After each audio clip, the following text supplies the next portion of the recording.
Hi, folks. It's Wednesday, and welcome to Ask Evelyn Live. It's really great to come to you guys every Wednesday. So, I am Becca Fong, and I am the residential solid waste planner for Seattle Public Utilities.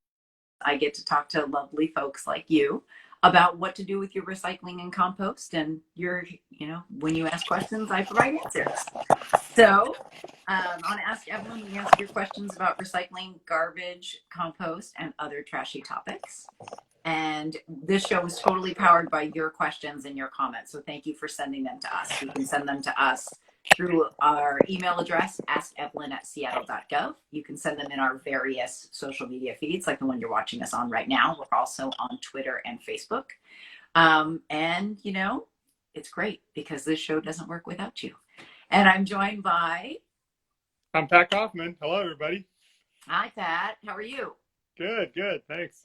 All right. And Pat, what's your role at Okay, Seattle great. Public Yeah, so I'm Utilities? the commercial recycling and composting program coordinator for Seattle Public Utilities, helping businesses recycle and compost. So, yeah, happy to be here. Thanks.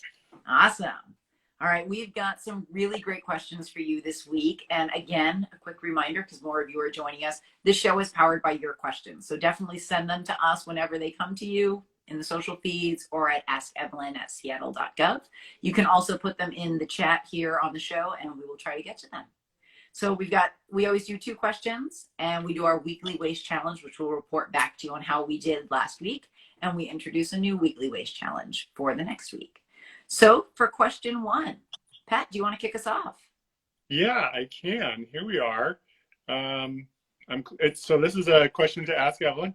Hi, Evelyn. I'm cleaning out my closets, and I have some old worn sheets and pillows that I don't consider in good enough condition for donation. What should I do with them? Thanks. And that comes from Oliver. Well, Oliver, yeah, these are items that definitely wouldn't go in your curbside cart. Um, these are items that are also materials that don't need to go in the garbage necessarily either, depend on their condition. Maybe they're not, good enough for Oliver's choice of use, but maybe he can, give them to a friend or a family member or something. But basically, the different things he talked about there, sheets and pillows from bedding, from the Yes. bed. Sheets are okay to donate to Goodwill and other thrift category type companies because they will either resell the sheets or they'll rag the sheets out, as it's called, and kind of make the sheets into send them off and broker them for other commodity products. But the pillows, they're not items that the Goodwill folks want. I think that the pillow content and just the fact that it's one thing to have like a throw pillow or something like that, that you have that is it's not the kind of thing that you lay your head on every night and it gets kind of It's like a the little bunk, cleaner. It's a Yeah, little cleaner. it's cleaner. It's just like casually used, Yeah. and it's maybe not fitting your interior design style for the moment, so you want to get rid of it. Well, that's fine. So you'll see those also. You go to Goodwill, you'll see a lot of the throw pillows, Right. in pairs or singles off in the back there on the racks, and they're good. A lot of them are fine. But so the bed pillows, those are the ones that are basically garbage, Right. unfortunately. And what's really cool, I think that it's great, that you highlighted, like if you can find somebody to donate Yeah. to directly, that's great. But we have a really great program that we partner with King County on that you've been talking about, and it's called Thread Cycle. And Hmm. so when you're getting all of your stuff, so Oliver, if you've got those sheets and you've got a bag of other things that can go to Goodwill, even if you think they're not quite up to standard to reuse, that's totally fine. Thread Cycle's a program that does exactly what you were just talking about, Pat, right? They take the fiber, they take the various textiles, and they usually recycle them.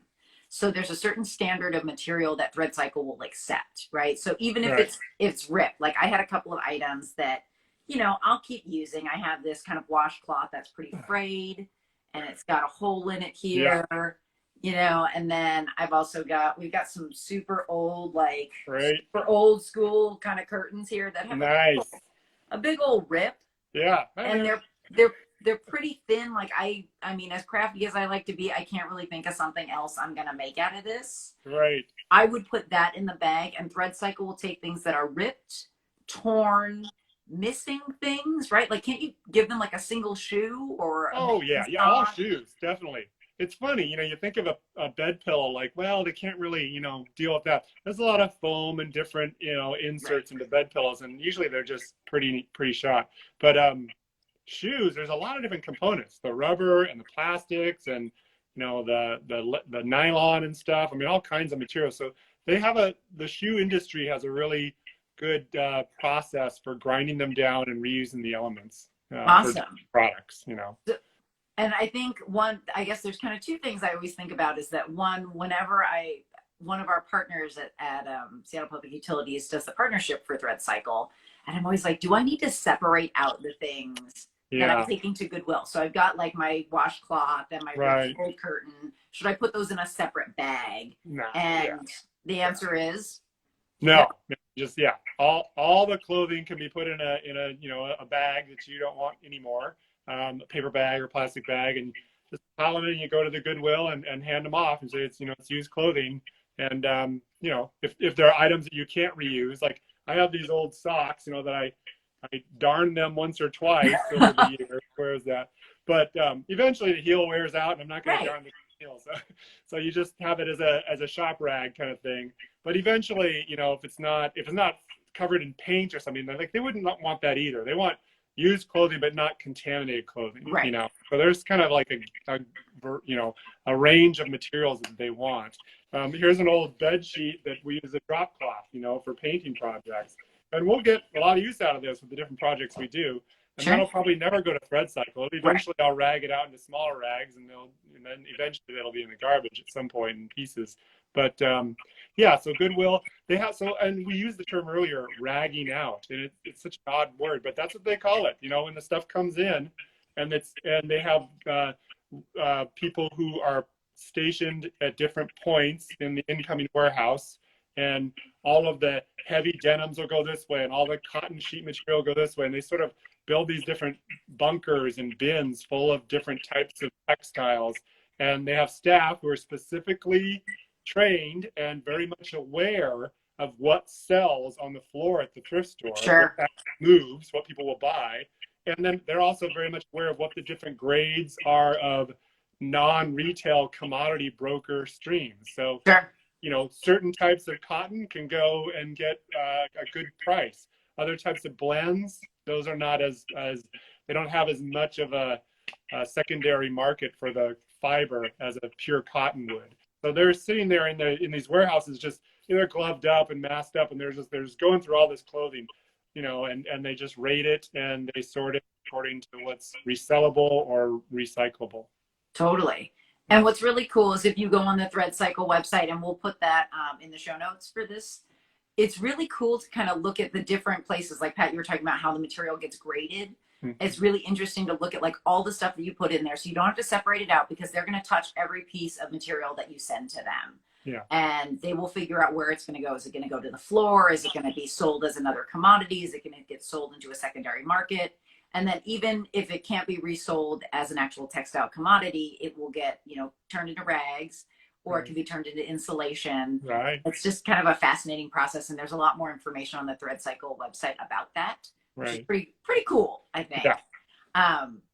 I think the one thing I do want to emphasize, so we talked about how pillows cannot go to one of our thrift partners to participate, to be recycled through the Thread Cycle program. So that will need to go in the trash, Oliver. So, sometimes that just happens. Yep. I have reused mine into like floor cushions before if you are so inclined, but that's kind of a big step for a lot of folks. But you can go ahead and put your worn sheets in with your other donated textiles. Your pillows are going to go in the garbage, and Thread Cycle will take a ton of stuff. Please check out the website. It's really pretty cool.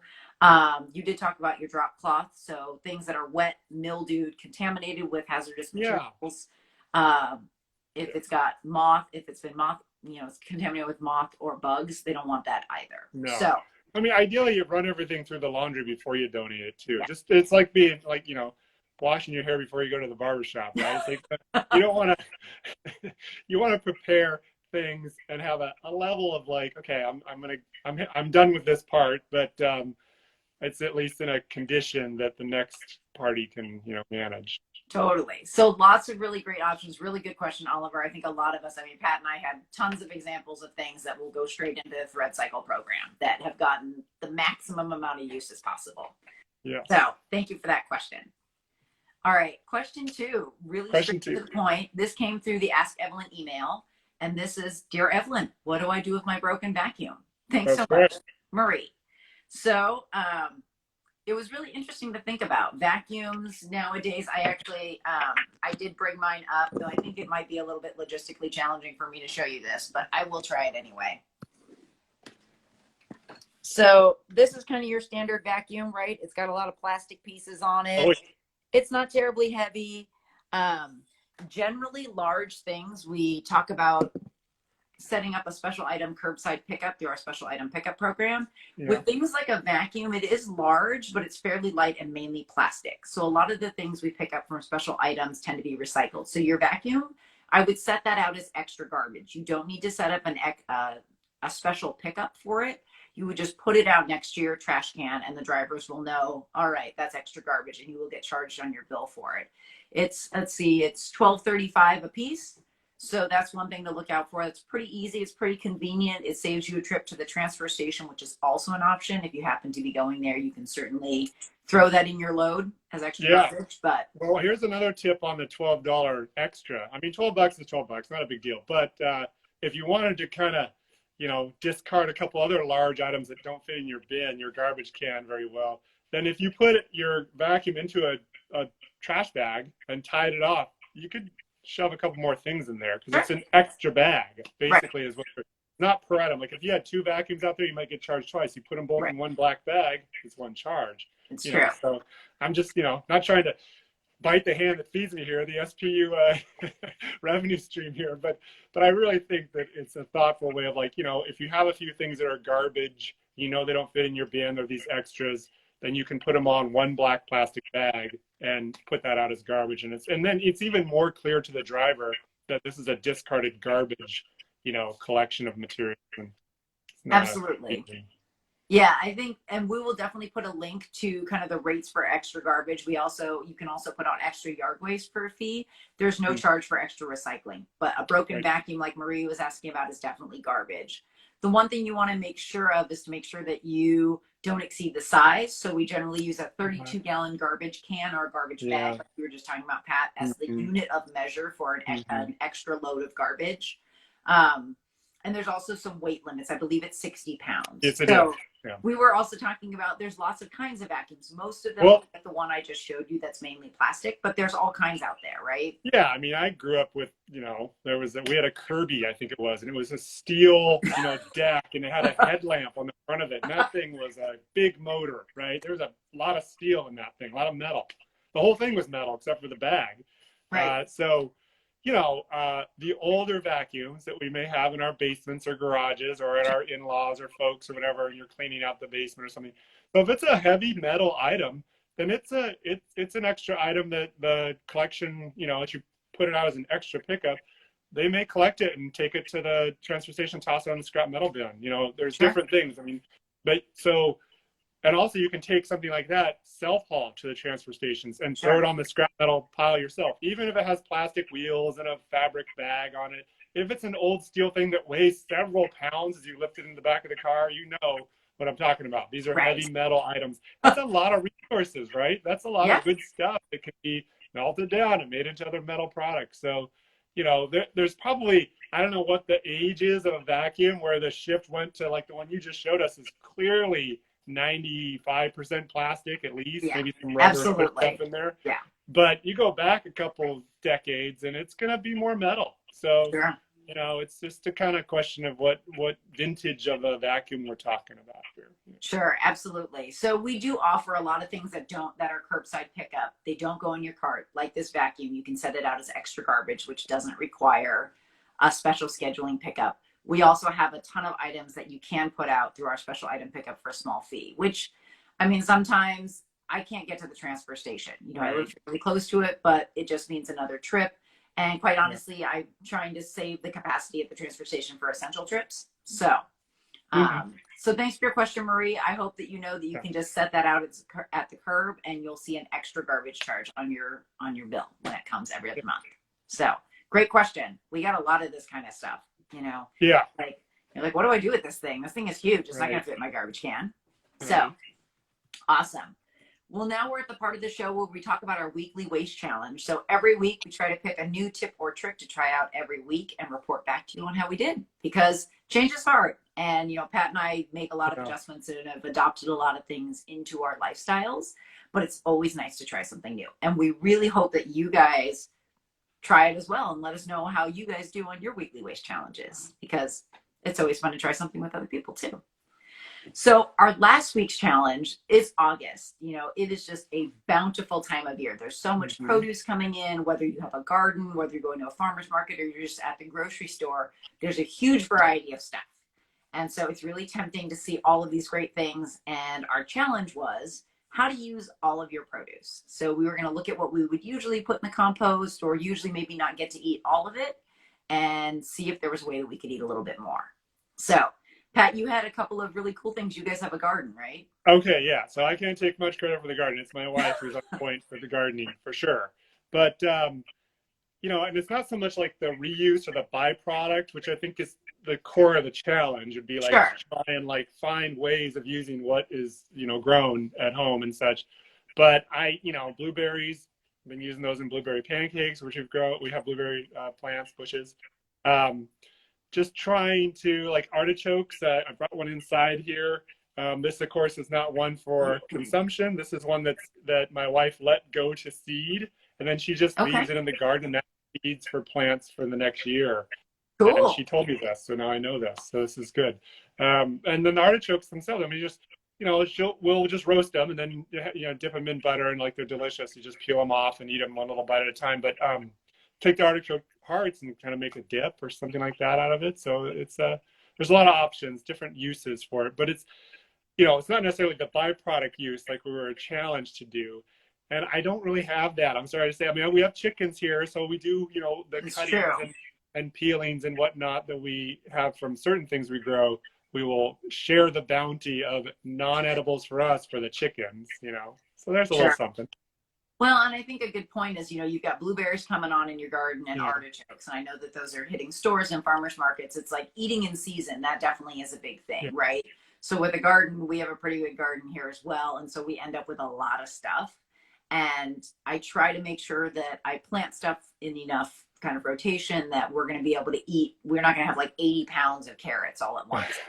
So one thing that we had come on, because it's starting to get hot, is we have a lot of daikon radishes. And so we harvested a lot of those, and you kind of get them all at once, and you got to get them out of the ground. And so we've eaten a lot of them fresh. People get a little bit tired of it. I've made them cooked. I also made some refrigerator pickles out of the slices. And then one thing that does kind of go to the challenge is I took the greens, and I apologize I didn't bring it, but maybe I'll take a picture of it so we can post it in Yeah. maybe on Ask Evelyn. What I did was I took the tops. The greens are edible. And so what I did was I made just like some quick fermented kind of like pickled radish greens, threw a couple of garlic cloves in there, mixed a little salt in, put it on the counter for some fermentation for a couple of days, and then I put them in the refrigerator. So it's a little bit different. It's kind of nice to put that on rice and things like that. And I haven't done that before. And I used to make So, sauerkraut all the time. and were you saying that's a pesto? No, I made kind of pickled radish greens. Okay. So it's essentially like sauerkraut. So, Okay. and I so got you. and we've got somebody that says they've been eating the large leaves on their Brussels sprout plants this year, and they're awesome. Oh, absolutely. Super sweet. I think that, we were eating the leaves off of our kohlrabi too. You usually just grow kohlrabi for the stem, but my kids started eating the leaves, and they're like, they're super sweet. And I bet the Brussels sprout leaves are super sweet too. So there's lots of ways to think about using the whole plant, which is pretty cool. So thank you for sharing that, Danny. That's awesome. So our next week's challenge is kind of in the same vein. So we want to know, we're going to try out what is the most creative way to use too much of one thing. I was talking about how one of my neighbors said, hey, does anybody want some zucchini? And I was like, is this a joke? Because Right.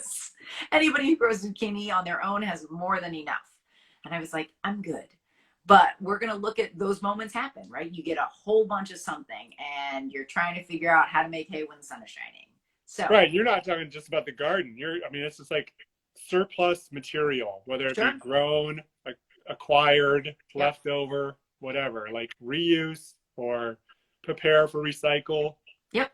Just different ways of managing a temporary one-off surplus. Influx. Yeah. Influx of bounty. Right. Absolutely. So we would love to hear from you guys too, either how you guys, your creative ways to use all of your produce that you wouldn't normally use. Absolutely. We'd love to hear from you. Shoot us a picture. That would be fantastic. And then for next week's challenge, we'd love if you would do it with us as well. So Yeah. when you have an influx of great stuff for consumption, for recycling, for reuse. Yeah. I mean, I think of like not to get ahead of us, but like things for the kids to play with, or little parts of things that one can kind of build something out of, or just yeah. I think this will be fun. This will be a fun. We'll have some good examples. I've got a couple that I'm thinking of right now. Can't wait to share them next week. Awesome. We got one more comment. Thanks again, Danny. So they said that we passed a stand on the Olympic Discovery Trail when neighbors shared extra harvest with neighbors who biked by, which is, again, fantastic. My neighbors have gotten so many green beans and chard. And I think especially during these times, people have been really appreciative. We'll mask up and we'll go knock on their door and leave them some produce and ask, I don't want to like force produce that people aren't going to eat, but I'm like, hey, we have a whole bunch of green beans. Would you like some? Right. And have been like, yeah, I love green beans. Or they're like, no, the other neighbor really likes green beans. I have enough. And I think it's just a really good way to connect people together. So I think so too. I think there's a lot of those little free libraries, the little box with the books inside that people put out in front of their house. And there's been more of those little free pantries, more and more these days. And so I think during the harvest season, even if you don't have a little free library box or pantry, you can just in a cardboard box or in a bin just out at the curb and say little free whatever, fill it in with whatever you got. Absolutely. It's just another way to stay connected and to share that bounty with other people. So, all right, we'll come back with you with some more tips of our weekly waste challenge for next week. So with that, that's another Ask Evelyn episode. Thank you all for tuning in. It's so great. It is definitely a highlight to my week. I know I've said that before, and it remains to be a great highlight. I love, it's great to talk with you, Pat, and it's great to see people join us. Well, heck yeah. When else can I show off my darn socks? Right? It's like, we do this stuff for ourselves. We want to share the moment. So absolutely. I'm with you. All right, waste nerds out there, those of you who are tuned in, you are not alone. You're part of a tribe. You have some people. We're your people. That's all of us. So thank you guys for tuning in. Definitely send us your questions. Send us your updates on last week's weekly waste challenge, our upcoming ones, or honestly any past ones. We just love hearing from you guys. So we'll see you next Wednesday at 11:30 for more trash talk. And we hope that you find this as useful information from your utility. So with that, I'm Becca Fong. And remember, life's simpler with less stuff. Hey, and I'm Pat Coffin. Remember to recycle right. We'll see you next week. All right. Take care, everybody. Bye.